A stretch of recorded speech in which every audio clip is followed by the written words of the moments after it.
We'll now begin this morning's proceedings. So first of all, I'll form the guard. Guard. Form the guard.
We're privileged this morning to have a large Navy contingent.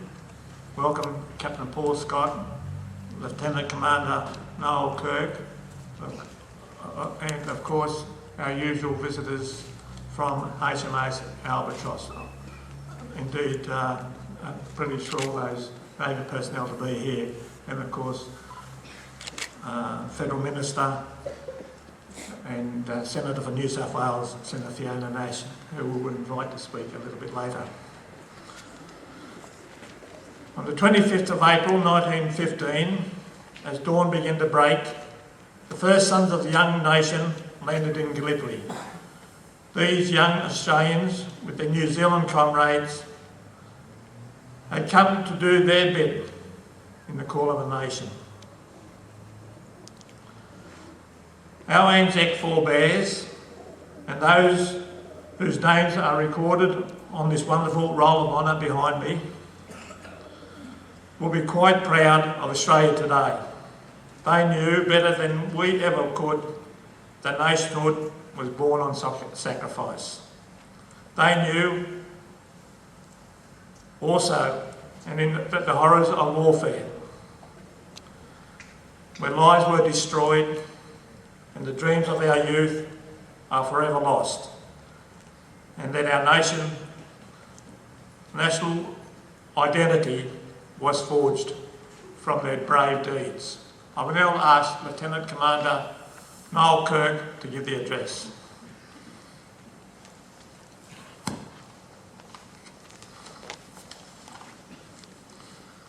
Good morning. The dawn service on Anzac Day has become an Australian and New Zealand tradition. As a currently serving member of the Australian Defence Force, it is heartening to see the increasing number of people, especially our younger generations, attending these services. I know the ever-decreasing ranks of our veterans value your attendance. I am pleased to be here today on the 101st anniversary of the Anzac landings at Gallipoli. Today is a special day when we remember those, whether service personnel or civilians, who suffered or continue to suffer through war. In particular, we remember those who have served on active service and those currently serving that are attending their own service overseas today. We remember those who paid the supreme sacrifice so that we may live in peace. We also remember those who continue to suffer through their physical or mental scars, including those next of kin, whose grief and sense of loss can never be eased. This is also a day of quiet reflection on what a wonderful nation we live in. A time to reflect on Australia's commitment to contribute to peace in other parts of the world. We cannot isolate ourselves nor ignore these responsibilities. In a perfect world, there would be no wars, no aggression, and no requirement to maintain a defence force. Unfortunately, this is not a perfect world, and globally there are more areas of conflict than ever before. Historians will argue about the rights and wrongs of political decisions, as they should. However, our military forces have merely gone where the country has ordered them to go. They have distinguished themselves in every theatre by their professionalism, their compassion, and their courage. No one can nor should demand more than that. Some say this day glorifies war, but every veteran will be the first to say that their greatest wish and most fervent prayer is that their children and this nation may never have to witness the horrors of war again.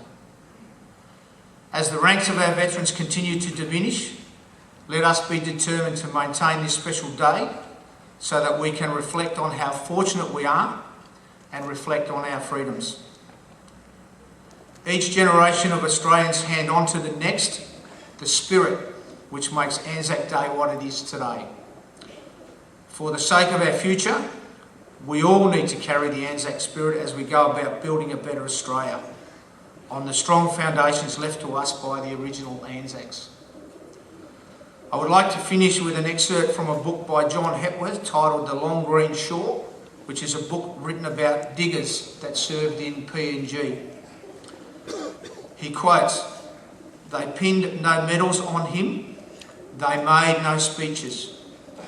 We need no medals or speeches, we know him and remember him. He was just a good ordinary bloke. He was an ordinary bloke like you and me, lest we forget."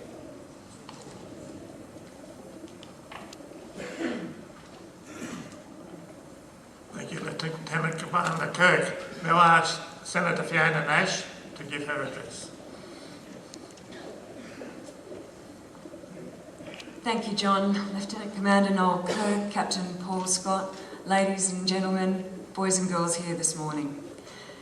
It's often said that Australia is the lucky country, and we absolutely are. We live in one of the most wonderful nations, if not the most wonderful nation in the entire world. But it wasn't by luck we ended up here. And the Anzac tradition and our history has done so much to contribute to making us the nation we are today. And that Anzac tradition we carry with us not only just today on Anzac Day, but every day. And I often say, standing here as a mother of two wonderful boys, I can't possibly imagine what it must have been like for mothers and fathers to watch their children head off to war, be it 101 years ago or be it last week. But knowing that those people go and represent their nation and fight for their nation because they know how important it is. That we absolutely have to defend this nation, that we absolutely must continue to have people who are prepared to be involved in the Defence Forces. And as the Lieutenant Commander said, nobody wants to be in the situation where there's conflict, where we would much rather have a peaceful world, but unfortunately that's not the case. So today we honour all of those people that have given their lives in the past, and not only those people that have given their lives, but those people that have come home having made such a contribution. Last year I was incredibly fortunate to represent the government in New Zealand, in Wellington, for their service. And it really brought home to me the Anzac tradition, the true Anzac tradition of both our nations. And it was an incredible honour. But what it also brought home for me was how important it is to be standing here in our local main street of our wonderful town, honouring all of these people at a dawn service where we all come together and thank them for what they've done for our nation. And those communities, as I travel around our regional communities and look at the honour rolls, they're people that have been part of our local communities. And those that are serving now, today, are people who are part of our local communities.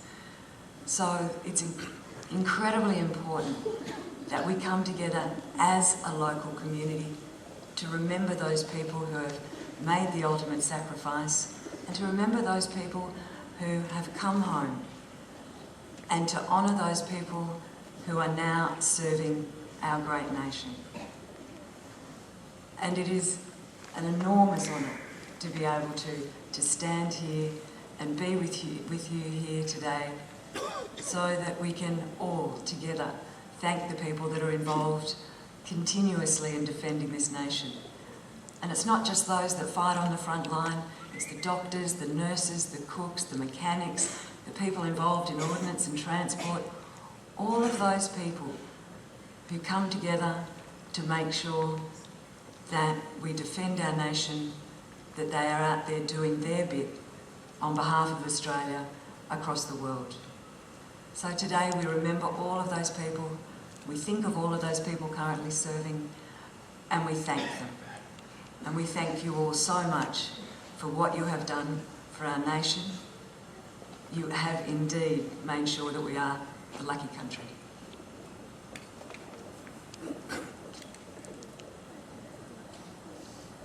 Thank you, Senator Nash. The last post will now be played, followed by the ode. Then we'll have our moment's silence, and at the end, reveille.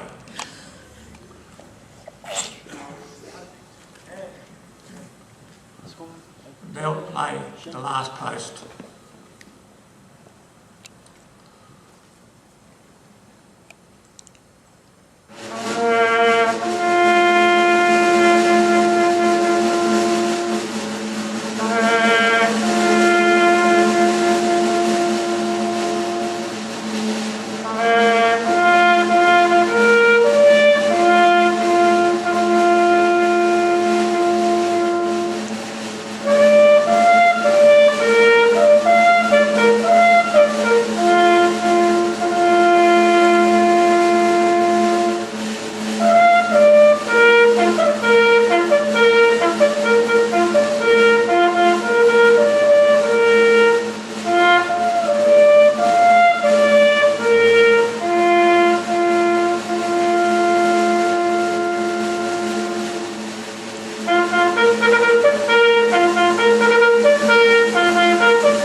They shall grow not old, as we to the left grow old. Age shall not weary them, nor the years condemn. At the going down of the sun, and in the morning, we will remember them.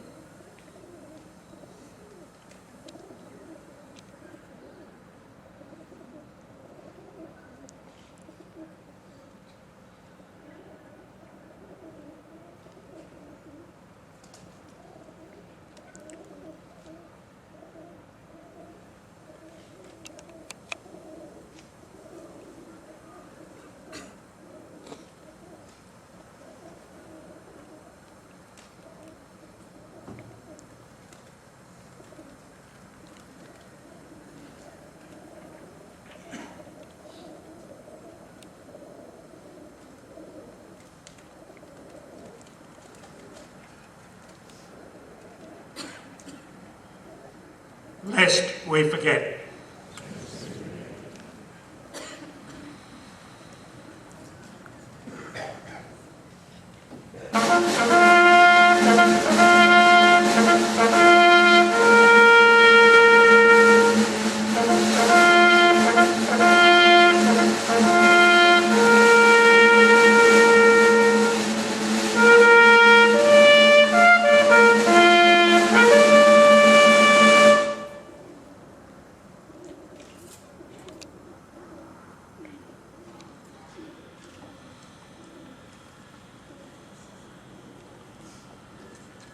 That concludes our service this morning. Thank you for your participation and involvement and helping us to remember our war veterans and especially our war dead. I'd like to again thank Lieutenant Commander Kirk, Senator Fiona Nash, contingent from HMAS Albatross, the Guard, Michael Craig for the sound system, the Shire for their support in preparing the area in security, and the Young Services Club for the breakfast. We will now move to the cemetery for wreath-laying ceremonies at the cemeteries, but first I'll ask the Guard to fall out. Guard, all out.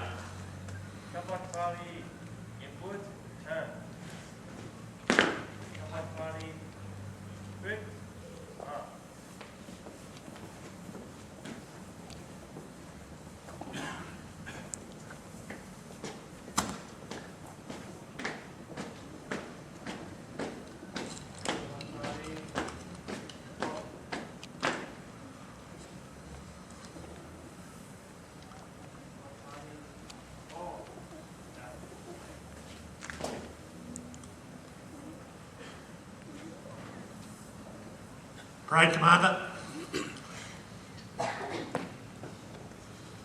Three. Fall. Out. Squad, fall. Out.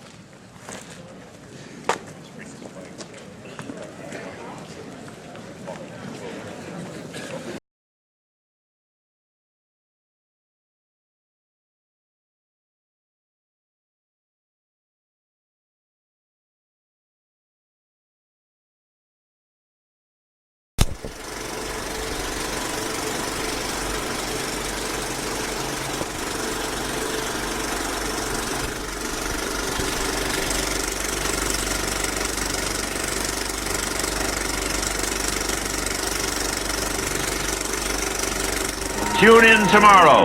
Same bat time, same bat channel. Bye for now.